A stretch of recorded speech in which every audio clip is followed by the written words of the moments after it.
রাজধানীর উত্তরা পূর্ব থানা থেকে পালিয়েছেন গ্রেপ্তার হওয়া সাবেক ওসি শাহ আলম। বৈষম্য বিরোধী ছাত্র আন্দোলনের ঘটনায় একটি মামলায় উত্তরা পূর্ব থানা পুলিশ তাকে গ্রেপ্তার করে। বৃহস্পতিবার দুপুরে তাকে আদালতে সোপর্দ করার প্রক্রিয়া চলছিল।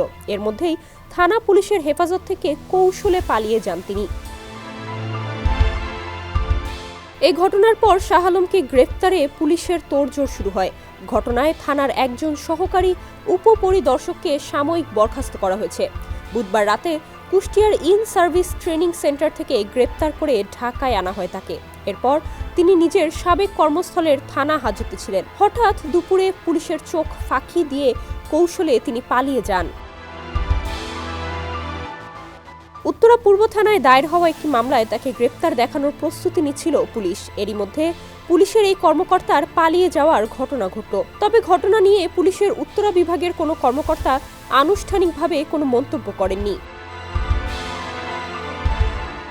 এ ঘটনায় উত্তরা পূর্ব থানার এএসআই মোহাম্মদ সাজ্জাদ হোসেনকে সাময়িক বরখাস্ত করা হয়েছে। পাশাপাশি থানা হেফাজত থেকে পালানোর ঘটনায় শাহ আলমের বিরুদ্ধে আরেকটি মামলা হয়েছে। তাকে গ্রেপ্তারের জন্য পুলিশের তৎপরতা ও গোয়েন্দা নজরদারি অব্যাহত রয়েছে। বৈষম্য বিরোধী আন্দোলন চলাকালে উত্তরা পূর্ব থানার ওসি ছিলেন মোহাম্মদ শাহ আলম। 5 আগস্ট শেখ হাসিনার সরকারের পতনের পর কুষ্টিয়ায় ইন সার্ভিস ট্রেনিং সেন্টারে পরিদর্শক হিসেবে তাকে বদলি করা হয়েছিল। এরপর থেকে তিনি সেখানেই কর্মরত ছিলেন।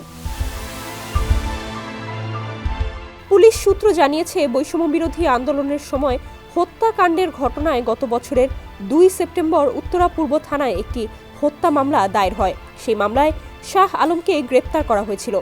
মামলার তদন্ত কর্মকর্তা উপপরিদর্শক মোহাম্মদ লিটন শরীফ থানার সাবেক ওসি শাহ আলমকে গ্রেপ্তার করে কুষ্টিয়া থেকে ঢাকায় নিয়ে আসেন।